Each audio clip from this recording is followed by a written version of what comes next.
La santé mentale est une véritable préoccupation aujourd'hui, si bien que même le gouvernement en a fait une cause nationale.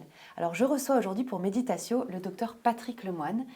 Docteur Lemoine, vous êtes médecin psychiatre, vous êtes docteur en neurosciences et vous êtes aussi expert honoraire à la Cour d'appel de Lyon. Vous avez écrit de nombreux ouvrages sur la santé psychique et notamment dernièrement, vous avez édité un livre qui s'intitule La santé psychique des écrivains et de leurs personnages. Livre absolument passionnant, dans lequel donc vous l'avez coécrit avec Sophie Viguier-Vincent, qui est Rendons journaliste. à César ce qui appartient à César. C'est ça. L'idée de départ vient d'elle, et à mon avis, elle a fait beaucoup plus de travail que moi. Parce que finalement, moi, j'avais tout dans la tête. Alors qu'elle, elle a dû faire un travail de bibliographie monstrueux. Une fois qu'on était tombé d'accord sur les écrivains à sélectionner, on a essayé de prendre les grands écrivains mondiaux. Il y a des manques. On nous a reproché de ne pas avoir mis Victor Hugo, Proust,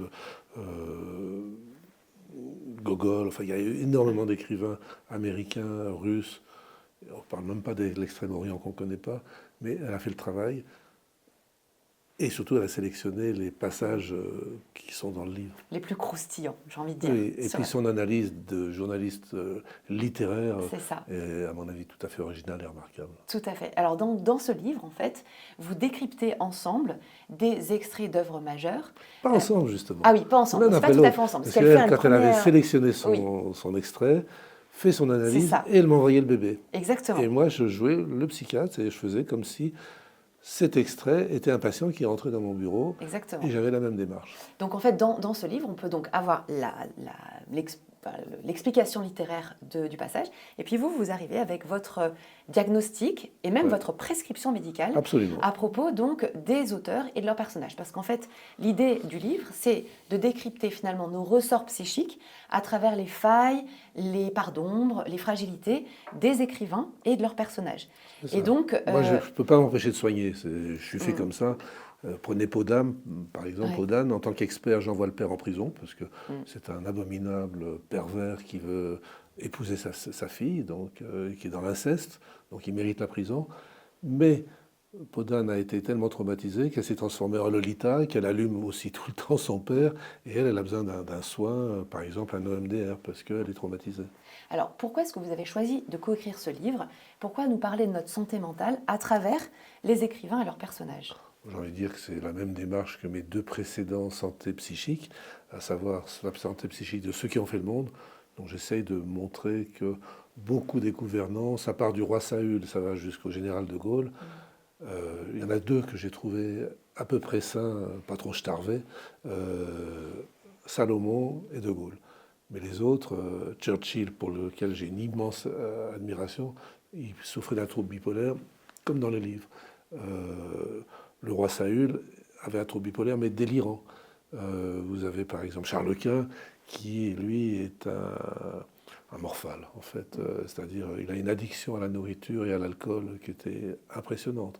Et puis, il était quand même un peu bizarre. C'est quand même Charles Quint qui a organisé ses propres funérailles auxquelles il a assisté. Parce qu'il voulait savoir ce qu'on disait de lui. Bon, la morale est sauve parce qu'il a pris froid et 15 jours après, il était mort. Mais quand même, organiser ses funérailles, c'est pas banal. Alors, quelle est l'intention du livre? Parce que finalement, à travers ces extraits, vous parlez de nous, vous parlez de notre santé mentale. Quelle est votre intention pour le lecteur? Faire que le lecteur puisse s'identifier à tel ou tel personnage, voir que c'est pas parce qu'on a une maladie mentale qu'on sera forcément nul, qu'au contraire, pour reparler de Churchill, qui était bipolaire, c'est à mon avis un des hommes les plus géniaux de tous les temps, comme Léonard de Vinci, qui était également bipolaire. C'est des gens géniaux. Churchill était le plus grand politique, peut-être de tous les temps, en tout cas du XXe siècle, mais en plus, prix Nobel de littérature et grand peintre. Actuellement, il y a une exposition à Londres sur sa peinture. C'est impressionnant, c'est magnifique. Victor Hugo était aussi un grand peintre. S'il n'avait pas écrit, il aurait été connu comme très grand peintre. Donc, alors, je ne dis pas qu'il est bipolaire. Victor Hugo, je n'ai pas vraiment travaillé à son sujet. Mais on peut s'identifier, se dire que ce n'est pas parce qu'on a un trouble mental qu'on va être nul pour autant, qu'on peut très bien réussir, qu'on peut même laisser une trace, et qu'il y a toujours de l'espoir. Et du coup, c'est aussi un peu pour démystifier, j'ai envie de dire, ou en tout cas pour... Déstigmatiser. Déstigmatiser, oui, c'est plutôt le terme approprié pour déstigmatiser les troubles psychiques. Oui, absolument. Parce que, alors c'est vrai qu'il y a des gens, qui sont des génies, mais d'une certaine manière, j'ai méprise.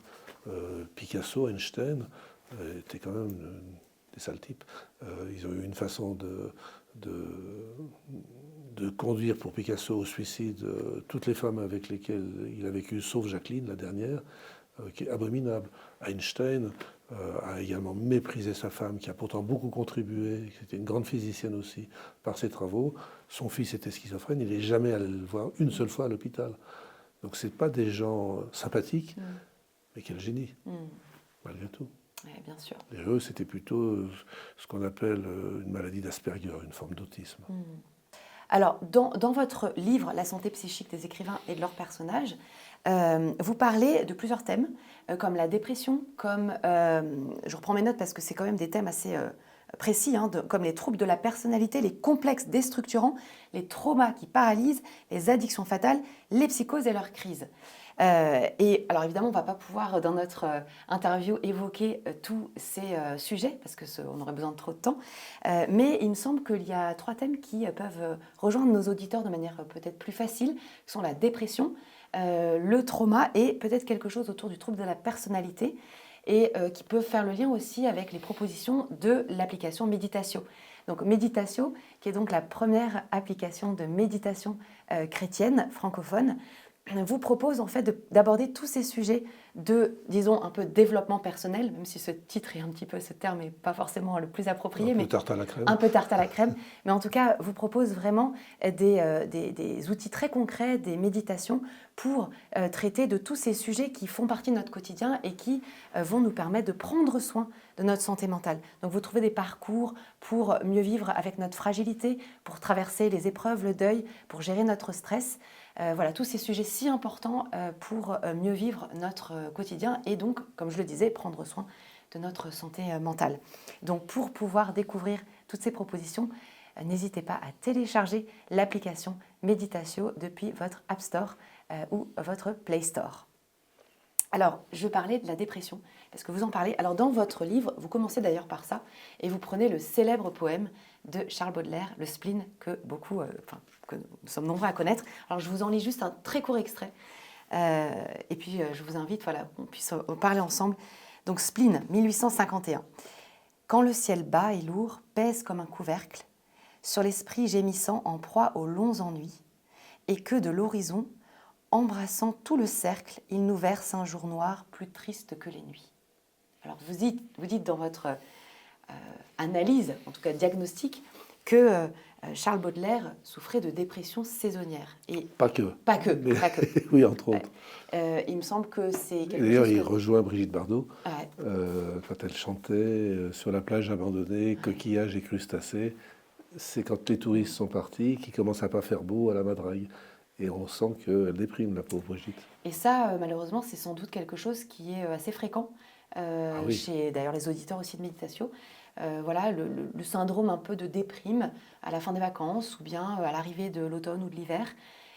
Et vous avez bien choisi votre date, puisque nous sommes oui. l'avant-veille du jour où ça va démarrer officiellement, c'est-à-dire du jour où on passe à l'heure d'hiver, qui entraîne un petit retard de phase, un petit décalage de phase. Donc, c'est pas un problème si on se porte très bien, mais si on a une tendance dépressive, le fait de se lever 1 heure plus tard peut provoquer quand même, ça peut être un déclencheur, et en tout cas dans la dépression saisonnière, surtout quand il fait pas beau, comme c'est le cas depuis une semaine, dans ma consultation d'hier, j'ai prescrit 3 fois une lampe de luminothérapie pour une dépression saisonnière qui arrivait 2 jours avant le début officiel parce qu'il a fait vraiment pas beau depuis une semaine.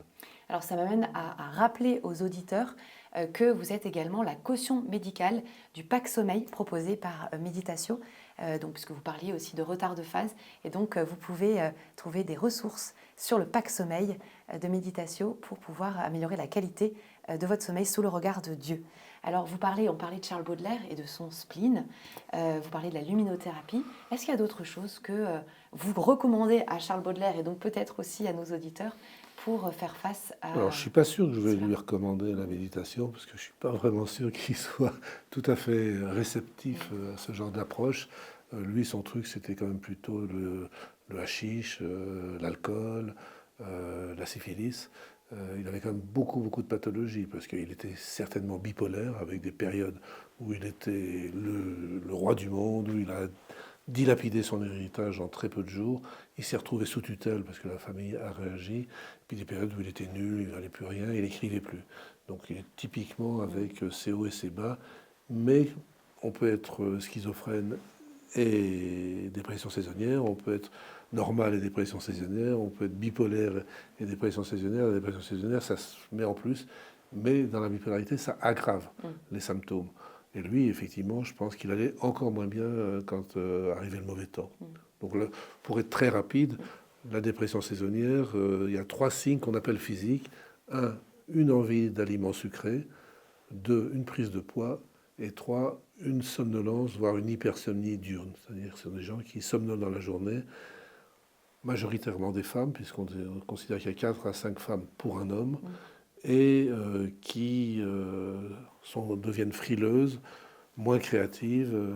Et puis, il n'y a pas toujours une dépression, hein, ça peut être juste une fatigue, une grosse fatigue. C'est ce que j'appelle anergie saisonnière, perte d'énergie saisonnière, qui est en réalité une adaptation au climat tempéré de la part d'une espèce. On est une espèce équatoriale, nous. Hein. On n'a pas de graisse, on n'a pas de fourrure, on n'est pas fait pour vivre sous ces climats-là. Donc on est venu à une époque où il faisait chaud sur toute la planète. Puis quand on était coincé à Lyon ou à Paris ou même à Marseille, il a fallu s'adapter. Et donc on joue un petit peu les marmottes en dormant plus et en faisant des grosses réserves à l'automne avec tout ce qui est sucré, parce que c'est ce qui est sucré qui fait grossir. Et ensuite, on bouge en moins. Et je pense que nos ancêtres Cro-Magnons ou Sapiens, quand arrivait l'automne, ils divisaient les tâches, c'est-à-dire les femmes étaient à 100% enceintes ou allaitantes. Donc quand arrivait le solstice d'hiver, c'est-à-dire Noël, elles devaient être alourdies, ne pouvaient plus chasser et cueillir autant, et donc devaient rester dans leurs abris à somnoler, à papoter, ce qui explique que les femmes ont une meilleure habileté dans la communication et ont plus de dépression saisonnière, parce qu'elles s'adaptent. Alors que les hommes, les malheureux, étaient obligés de rester très vigilants s'il y avait une tribu ennemie ou s'il y avait un prédateur qui arrivait, ou juste pour chasser et pêcher et cueillir pendant la mauvaise saison. Donc il y a vraiment une division des tâches qui a très bien convenu à l'humanité, c'est ma théorie ça, et qui a bien fonctionné, puisque l'aphorie c'était les hommes à la production, les femmes à la reproduction. Et ça a très bien marché jusqu'à ce que mon ancêtre, dont je suis très fier, Georges Sand, a apporté le féminisme, c'est génial, les suffragettes, enfin, toute cette période fait que les femmes ont enfin acquis les mêmes droits, mais les mêmes devoirs. Ce qui explique aussi que la dépression saisonnière n'est apparue, je dis bien apparue, que dans les années 60, première publication en 82, parce que avant, c'était normal. Une femme bougeait plus trop, la grand-mère qui somnolait devant la cheminée en écossant les petits pois, c'était pas un problème. Alors que le jour où, imaginez Anne-Laure, jeune et brillante journaliste, vous dites à votre mari, c'est la Toussaint, je vais sous la couette, apporte-moi des loukoums, on se revoit à Pâques, je ne suis pas sûr que votre mari, vos enfants et votre employeur vont apprécier. Donc le conflit entre les devoirs d'une femme moderne et puis sa tendance d'adaptation climatique provoque la dépression. Mais alors du coup, vous dites que finalement c'est normal de vouloir manger un peu plus sucré, d'avoir besoin de se reposer. Absolument.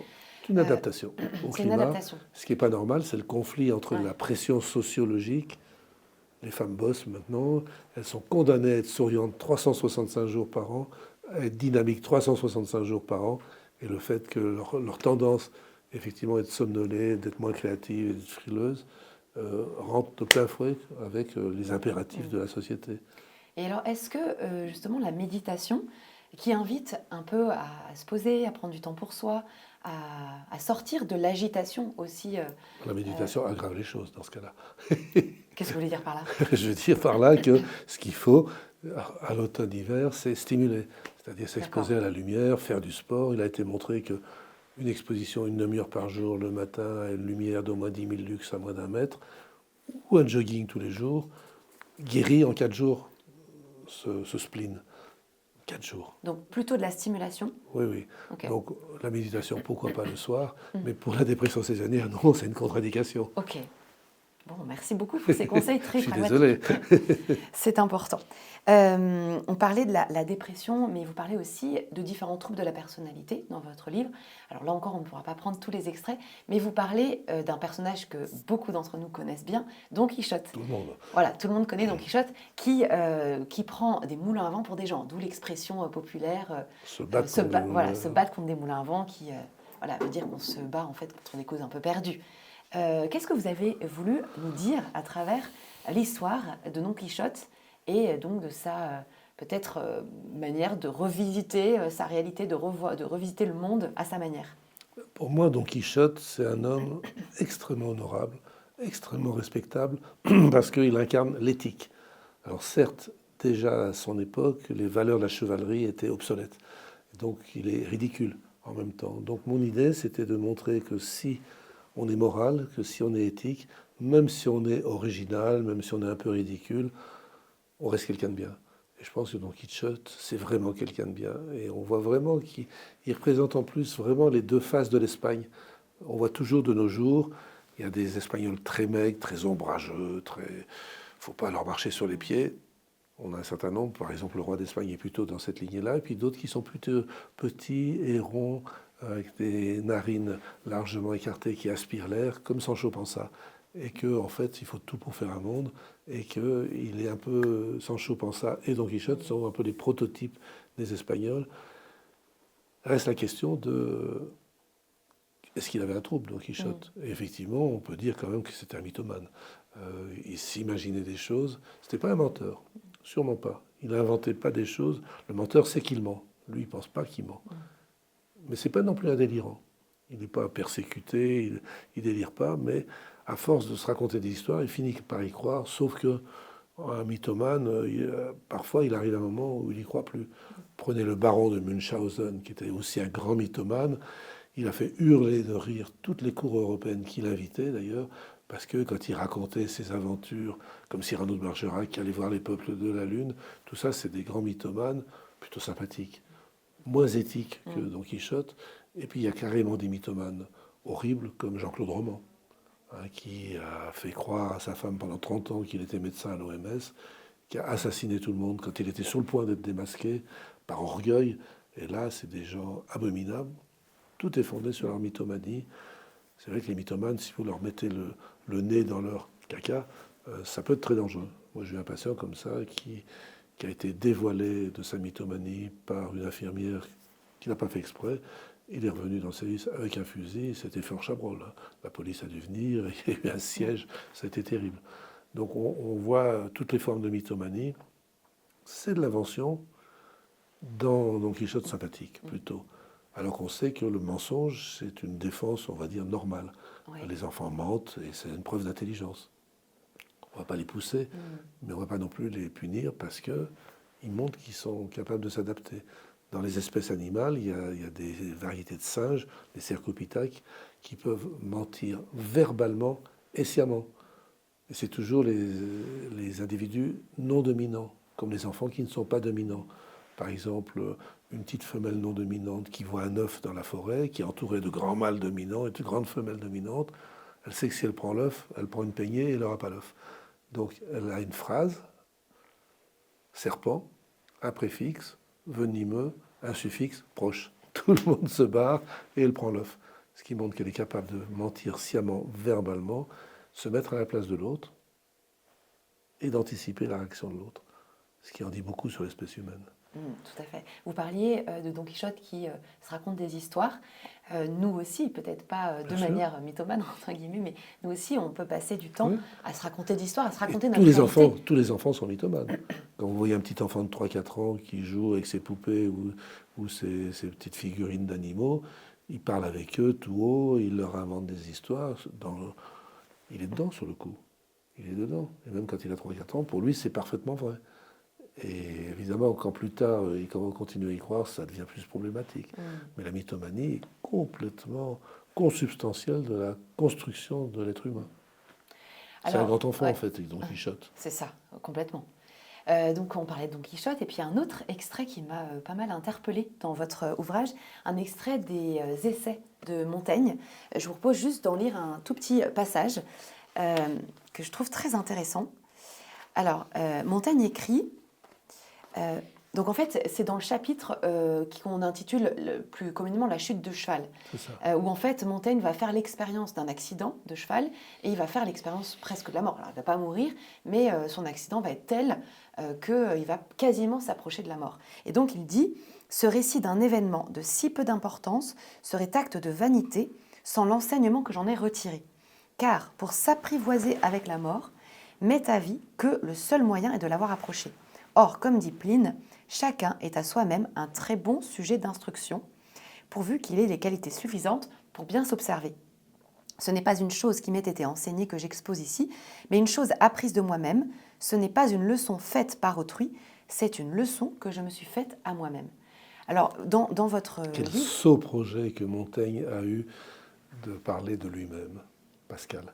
Ouais, et on voit deux personnalités opposées. Ouais. Mais alors, ce qui m'a interpellée dans votre analyse, parce que c'est bien le seul écrivain dont vous dites qu'il n'aurait pas besoin de votre compétence de médecin psychiatre. C'est-à-dire que c'est un personnage sain. Très sain, oui. Voilà, parce qu'il est dans cette capacité d'analyser ce qu'il vit pour comprendre des choses sur lui-même, sur la mort notamment, mais sur lui-même.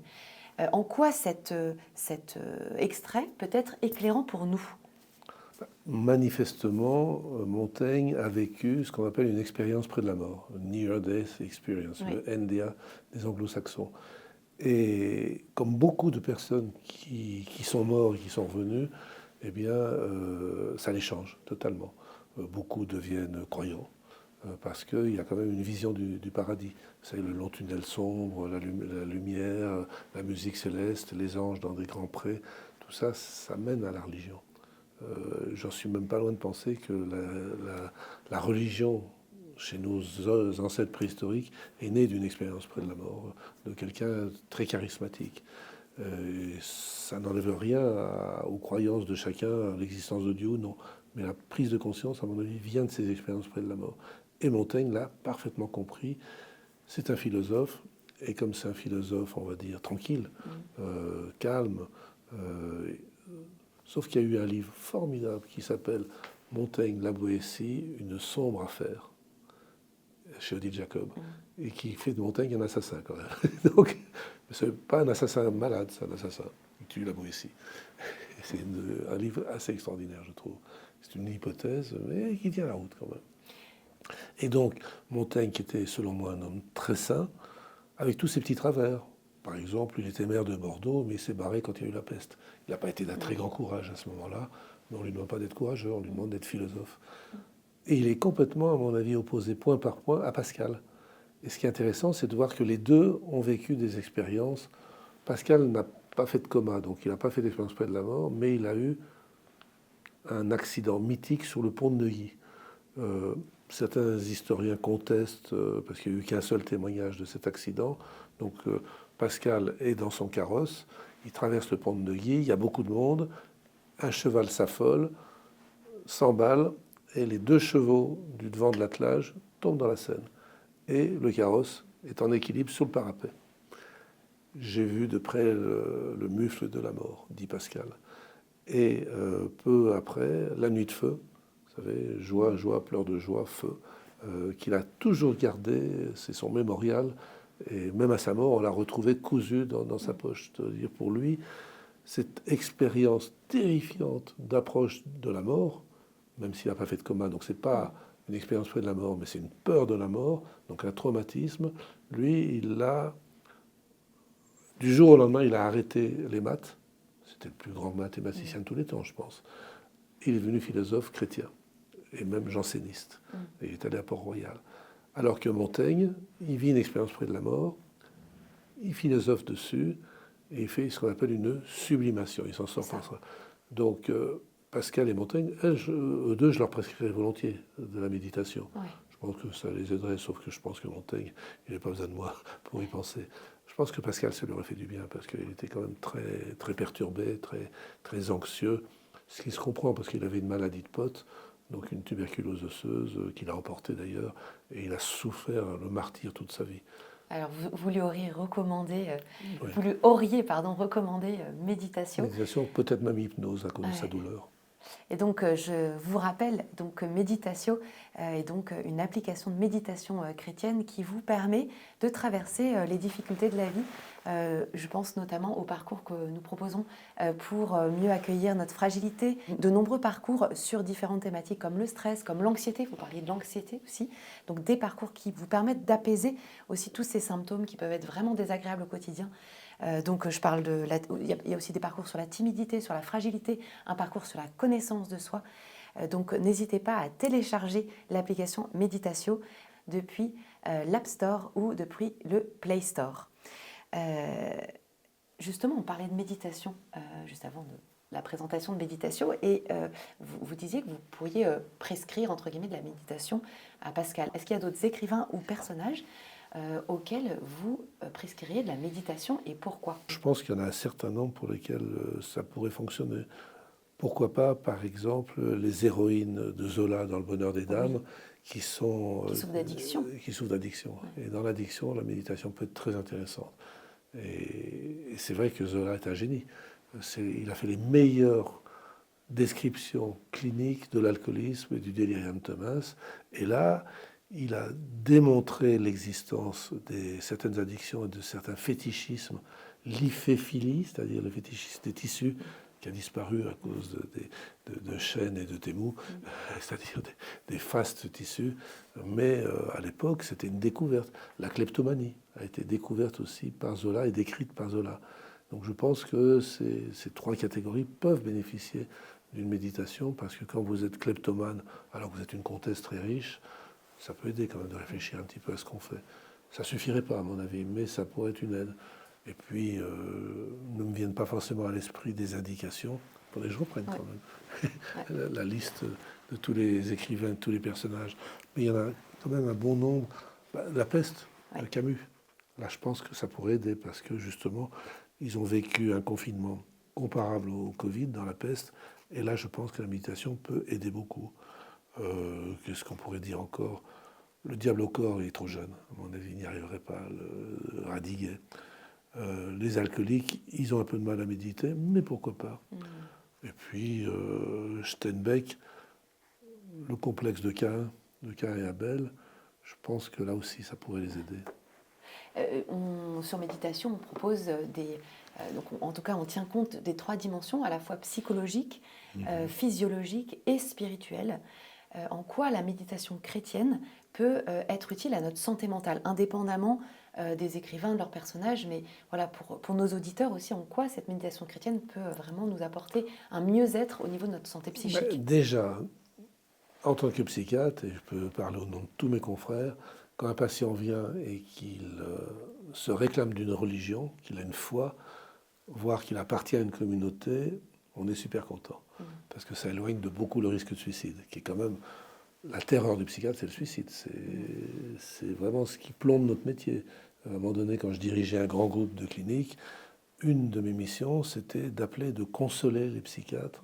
J'en avais quand même plusieurs centaines, à chaque fois qu'il y avait un suicide, parce qu'ils ont du mal à se remettre. C'est un vrai traumatisme pour les psychiatres, le suicide.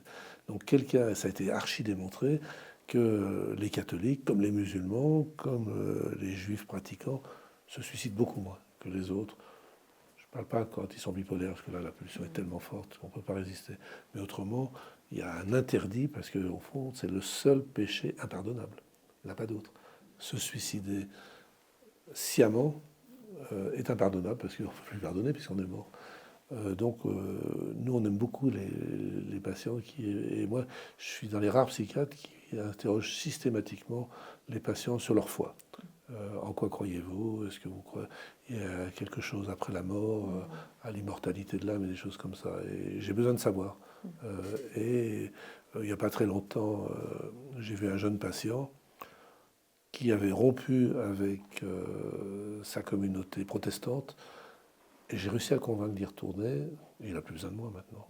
Parce que la communauté protestante a été complètement un cocon, on va dire, et qui lui a permis après de se développer et de s'épanouir. Et donc, je crois que c'est une chose très très importante. Et toutes les religions que je connais emmènent vers des formes de méditation religieuse. qu'elle soit, je vous dis, un vieux rabbin devant le mur des lamentations qui se balance, c'est une forme de méditation. Et c'est même parfois des méditations qui vont jusqu'au fait qu'on sort de soi. C'est une dissociation non pathologique, c'est une transe, en fait. Et la méditation amène à une forme de transe. Et la transe, c'est quelque chose d'extrêmement positif si elle n'est pas pathologique. Si c'est une dissociation, c'est autre chose. Et qu'est-ce que la méditation produit sur notre cerveau ou au niveau physiologique? Ah oui, il y a eu énormément d'études qui ont été faites, aussi bien d'ailleurs de la transe que de la méditation. Et à l'électroencéphalographie ou à l'IRM, on voit, surtout l'IRM fonctionnel, on voit que le cerveau se met sur un autre mode et qu'on est entre le stade 1 et 2 de sommeil. Donc vraiment, ça déconnecte beaucoup les choses. Et donc c'est quelque chose de très apaisant qui permet en effet de réduire les tensions L'anxiété. et l'anxiété et même la dépression. Ouais. Je pense qu'on peut aller jusque-là. Il a été montré, par exemple, que chez les personnes qui souffrent d'un trouble bipolaire, la méditation quotidienne évite de beaucoup les rechutes, le risque de rechute. Quelle serait votre prescription médicale en termes de méditation? Ah ben ça dépend de la foi des gens. Ouais. Si c'est quelqu'un qui n'a aucune foi, qui n'a aucune spiritualité, ça va être une méditation absolument classique, j'ai envie de dire à la Christophe André, enfin il y a beaucoup de grands maîtres de la méditation. Et puis si c'est des personnes qui ont la fibre mystique, la fibre spirituelle, ben, il y a des gens comme Marc de Smet, comme Mathieu Ricard, et puis beaucoup de grands philosophes chrétiens qui peuvent y référer. Et puis surtout méditation. Eh ben, Évidemment. Évidemment, méditation qui propose du coup vraiment de nombreuses méditations guidées avec des thèmes tellement variés que vous ne pouvez pas ne pas trouver votre bonheur sur l'application Méditatio que vous pouvez télécharger sur l'App Store et le Play Store. Vous pouvez vraiment trouver pile poil la petite perle de méditation qui vous permettra de vous sentir mieux, d'apaiser votre mental, d'apaiser votre corps, et tout ça sous le regard de Dieu. Si voilà, c'est quelque chose qui est important pour vous, que vous avez la foi, vraiment je vous recommande. Peut-être même de gagner votre paradis. Tout à fait, et peut-être même de gagner votre paradis. Donc un grand merci, docteur Patrick Lemoine, pour votre présence. Pour Méditatio, merci à James, merci à Juliette pour l'organisation de cet enregistrement. Donc je rappelle que le docteur Lemoine, médecin psychiatre, vous êtes aussi la caution médicale du pack sommeil proposé par Méditatio que vous pouvez trouver sur l'application en téléchargeant sur l'App Store ou le Play Store. Merci beaucoup et à très bientôt.